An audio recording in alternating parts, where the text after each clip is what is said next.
Louvado seja o seu santo nome. Abram a sua Bíblia no livro do profeta Isaías, capítulo de número 55. Isaías 55, a partir do versículo 6.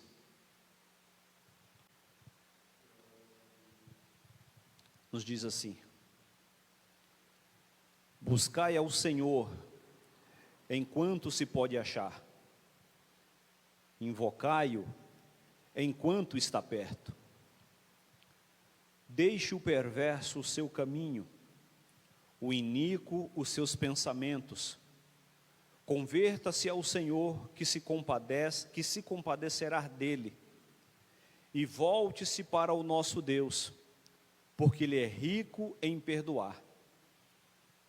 Porque os meus pensamentos não são os vossos pensamentos, nem os vossos caminhos os meus caminhos, diz o Senhor.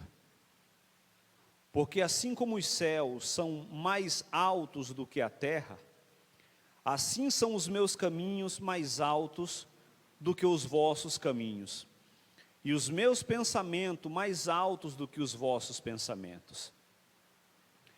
Porque assim como desce a chuva e a neve dos céus, e para lá não tornam, sem que primeiro regue a terra e a fecunde, e a façam brotar para dar semente ao semeador e pão ao que come, assim será a palavra que sair da minha boca. Não voltará para mim vazia, mas fará o que me apraz, e prosperará naquilo para que a designei. Saireis com alegria, e em paz sereis guiados.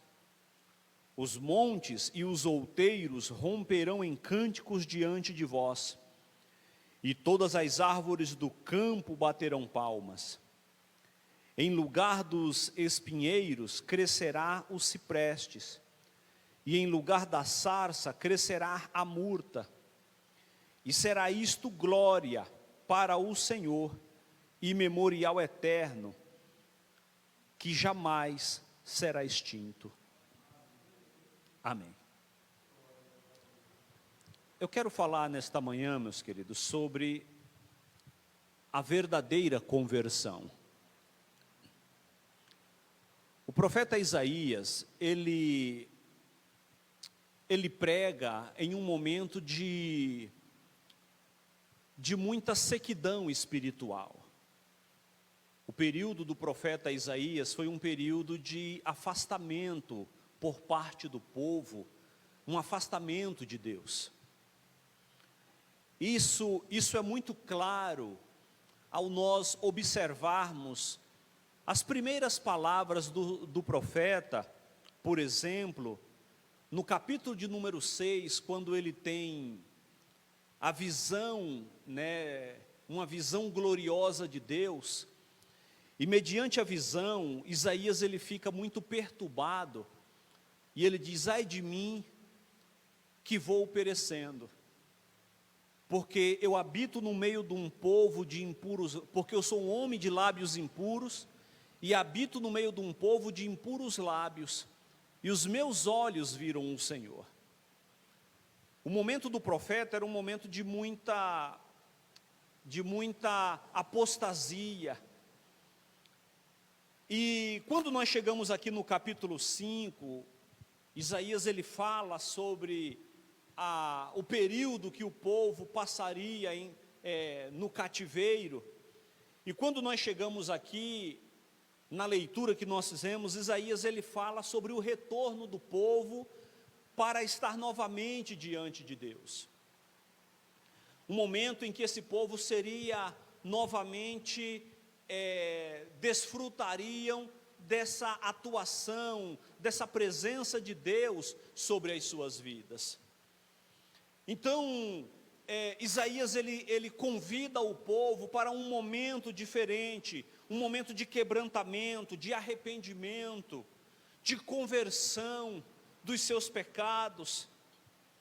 E ele vai dizer: busquem ao Senhor enquanto se pode achar, invocai-o enquanto Ele está perto.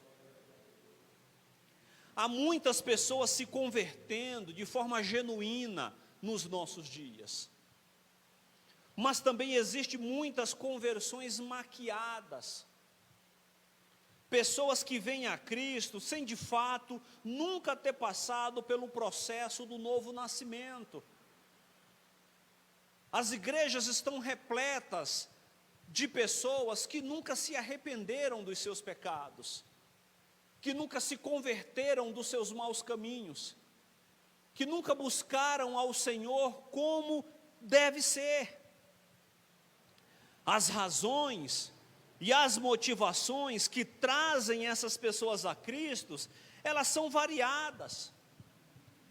Há pessoas que vêm à igreja por causa de uma crise no casamento.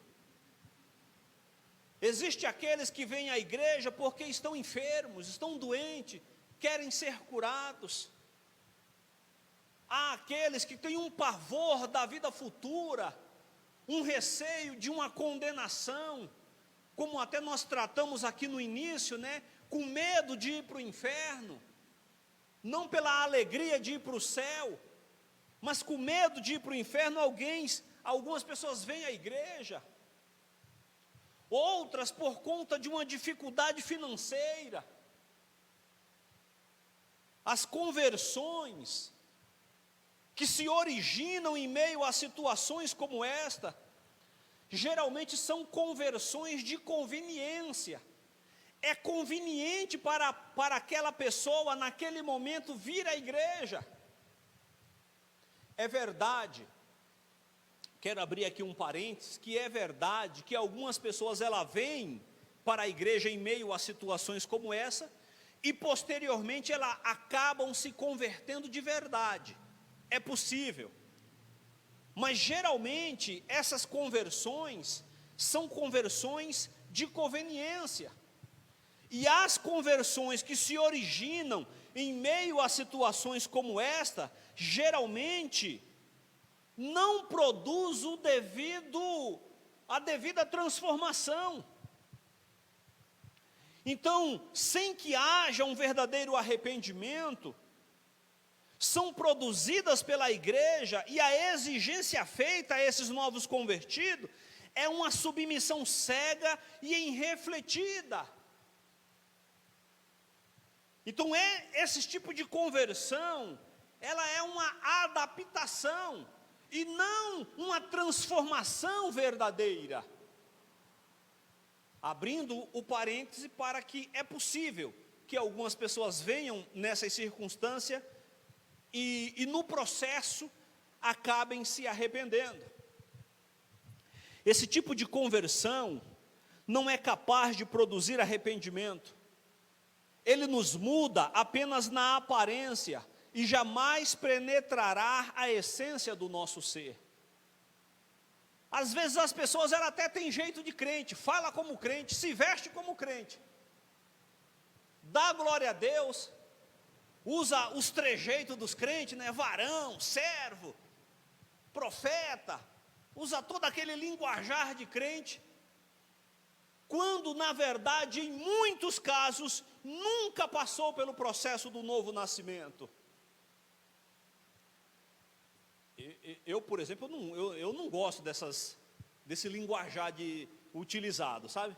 Ô varão, ô servo, ô vaso. Fala direito, chama pelo nome. Que conversa de varão, de servo, fala direito. Eu não gosto dessas gírias dos crentes, não. Não sou muito afáveis a elas, não.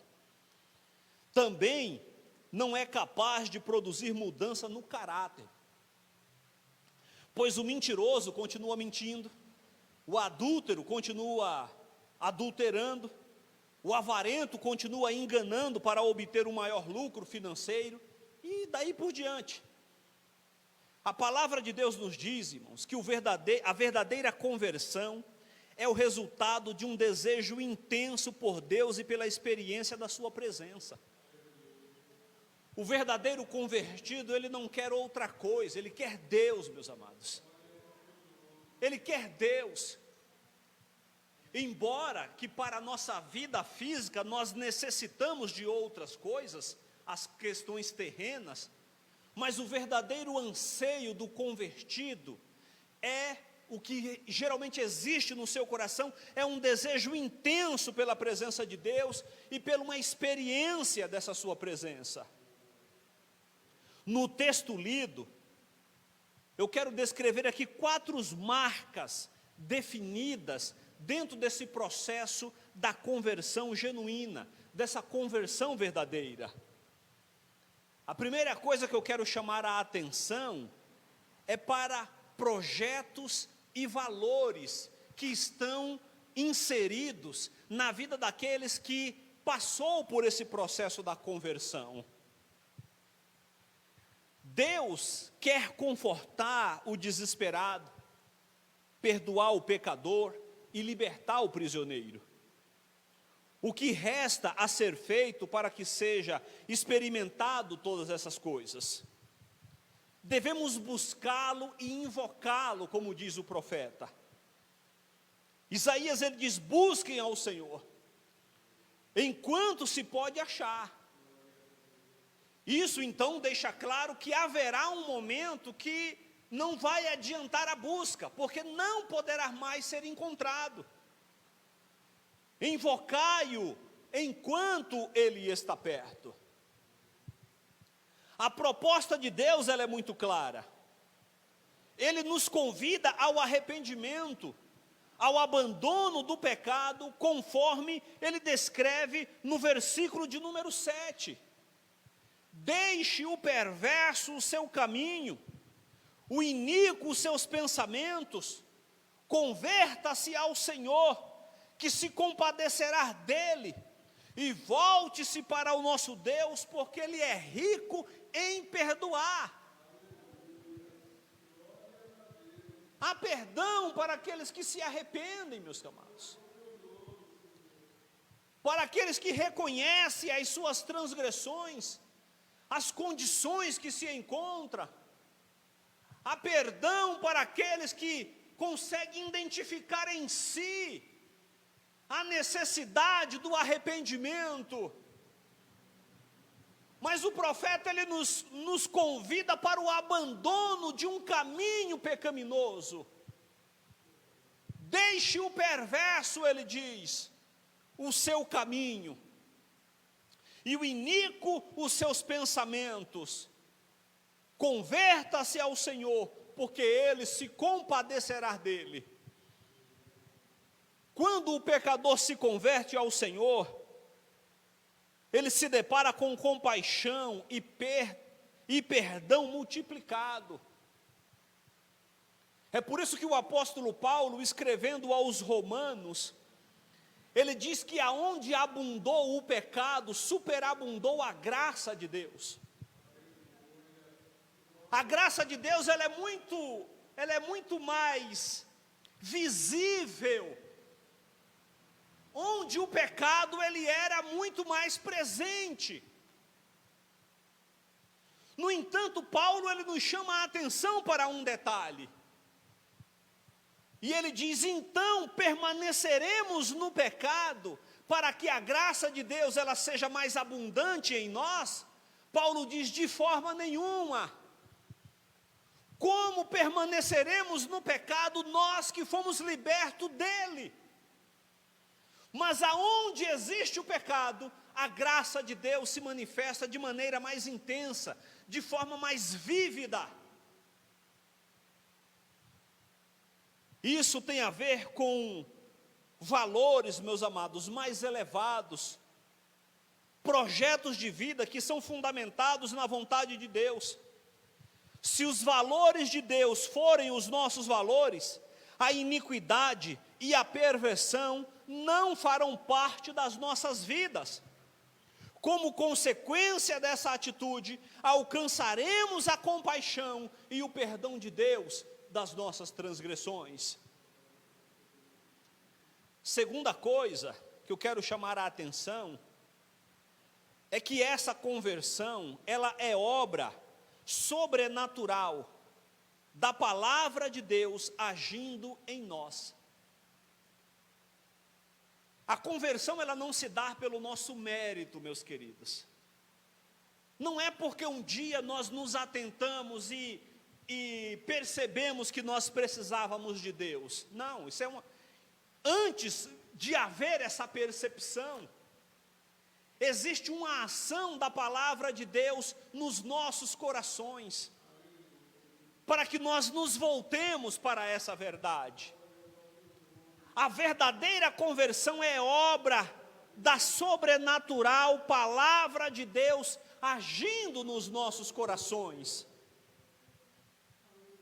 A razão para converter-se a Deus é a fidelidade absoluta de sua palavra, pois se a palavra de Deus agir em nós de forma natural, sobrenaturalmente, ela nos transforma. Quantos de nós, meus queridos, ou todos nós, em algum momento, fomos transformados pela ação dessa palavra nas nossas vidas? Porque Isaías, ele apresenta a necessidade desse converter-se ao Senhor, virar-se para Deus e buscá-lo enquanto ainda é possível. Buscar ao Senhor enquanto se pode encontrá-lo, enquanto ele ainda se encontra acessível a essa busca.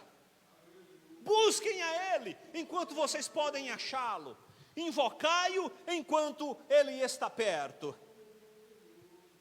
Isaías nos convida para essa busca, nos convida para uma conversão, deixar o caminho pecaminoso.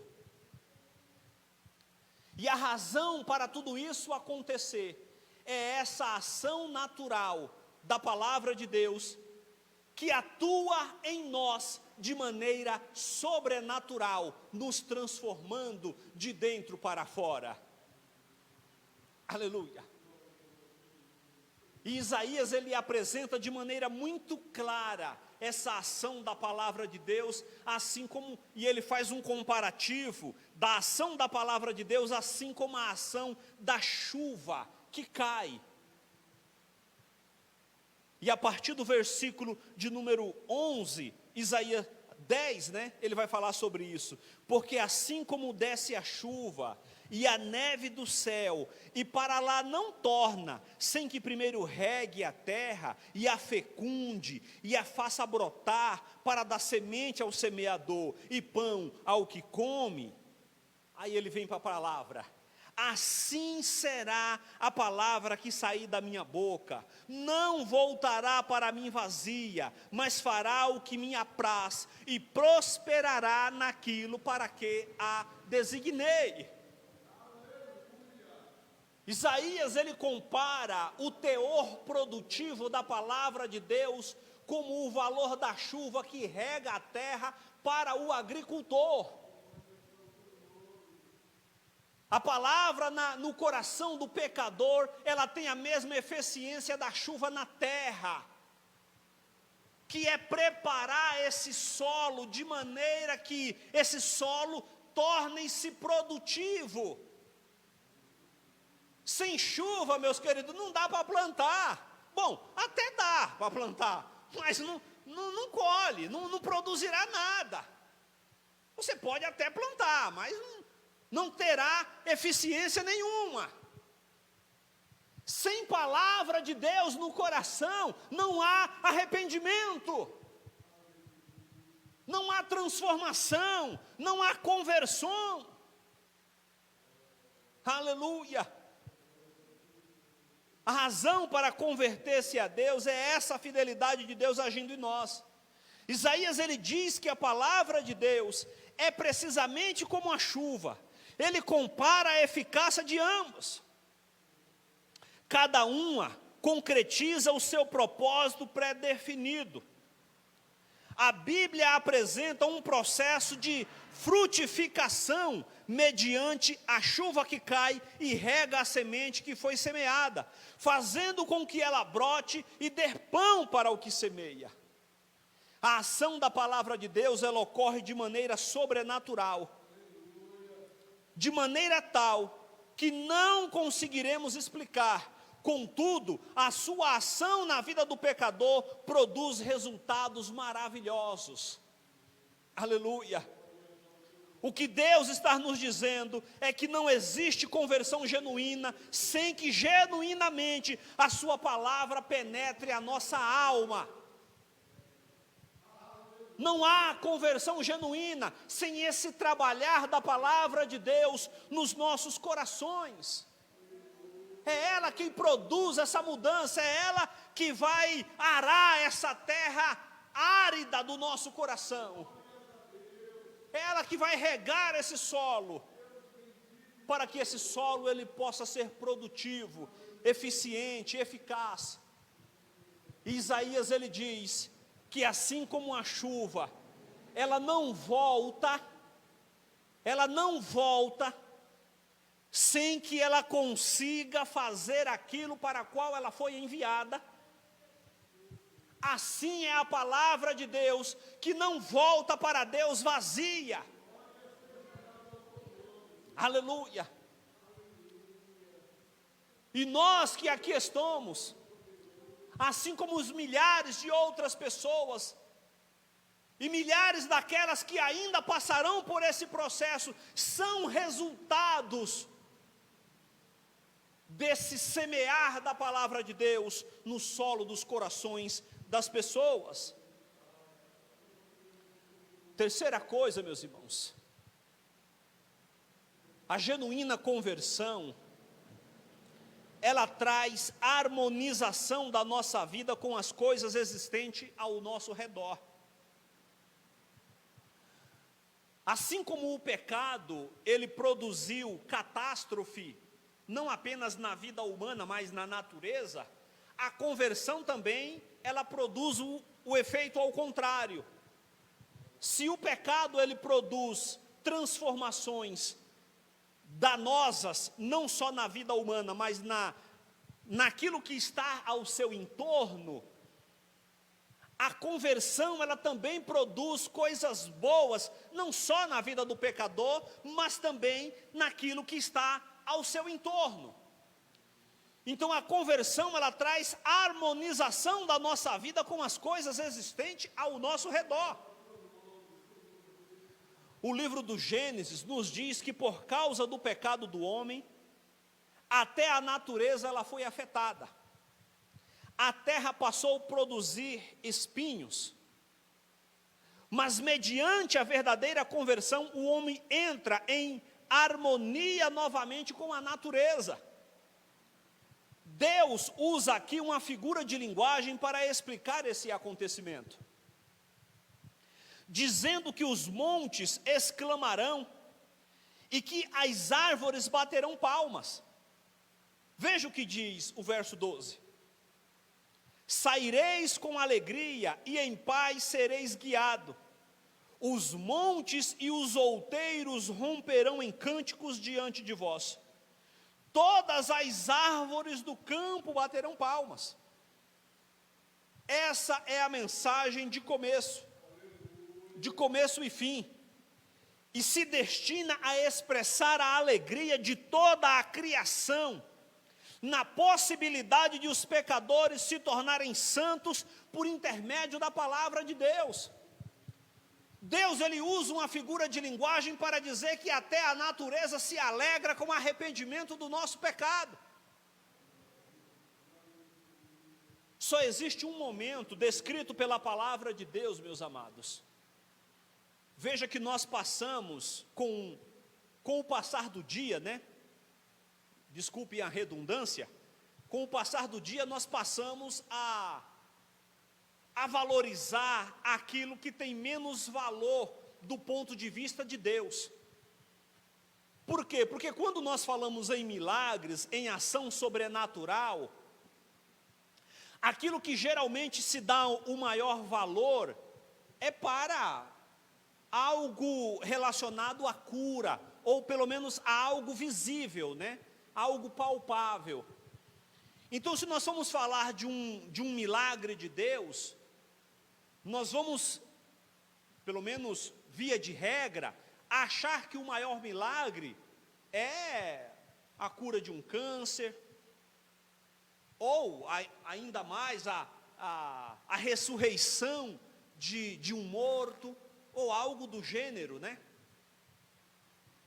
No entanto, do ponto de vista divino, o maior milagre que pode haver na vida do ser humano é o arrependimento dos seus pecados. É a única ocasião que a Bíblia diz que há festa no céu. Não é quando um doente fica curado, irmãos. Não é quando o morto ressuscita, mas é quando o pecador se arrepende. A Bíblia diz que há alegria no céu, há festa no céu, quando um pecador se arrepende dos seus pecados. Aleluia! Então Deus, ele faz uso dessa metáfora para dizer que com o arrependimento do pecado, com a conversão, até mesmo a natureza manifestará a sua alegria, dizendo: o outeiro exclamarão, as árvores do bosque baterão palmas. Bendito seja o nome santo do Senhor. Aleluia. Quarta coisa, meus queridos, a genuína conversão, ela traz esperança de mudança profundas. Ela traz esperança de mudanças profundas. A conversão, ela não é aquela mudança superficial. A verdadeira conversão, ela traz uma transformação no mais profundo do ser humano. Essa transformação, ela se dá a partir do nosso mais profundo do nosso ser. A graça de Deus, apresentada por meio do Evangelho, colocará em liberdade aqueles que eram escravos do pecado e de Satanás, meus amados.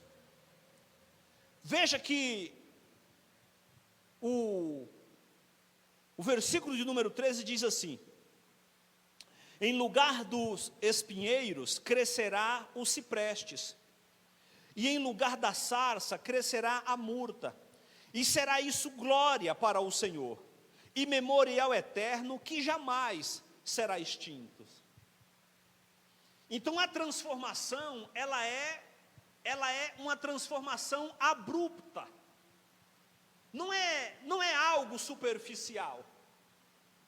Quando o pecador ele se arrepende dos seus pecados, a mudança na sua aparência, ela é apenas o reflexo, ou pelo menos deveria, né? Porque o processo ao contrário pode acontecer. A mudança na aparência, ela deve ser apenas um reflexo da mudança que houve na sua alma, no seu coração. Porque é possível que haja a mudança na aparência física sem que haja a mudança na aparência do coração. Mas é impossível haver uma mudança no coração sem que haja uma mudança na aparência. Não sei se ficou confuso. Acho que deu para compreender, né? Toda transformação interna, ela traz consigo uma mudança externa. E veja o que o profeta ele diz, que em lugar, vamos trocar aqui o exemplo que ele dá aqui é o menos importante, né? Ele diz que no lugar dos espinheiros cresceria o cipreste. Para falar a verdade, eu não sei que árvore é essa. E em lugar de árvores bravas cresceria a murta. Também não sei que árvore é essa. Mas o que o profeta está querendo dizer é que em lugar de árvore ruim cresceria árvores boas. É isso que ele está dizendo.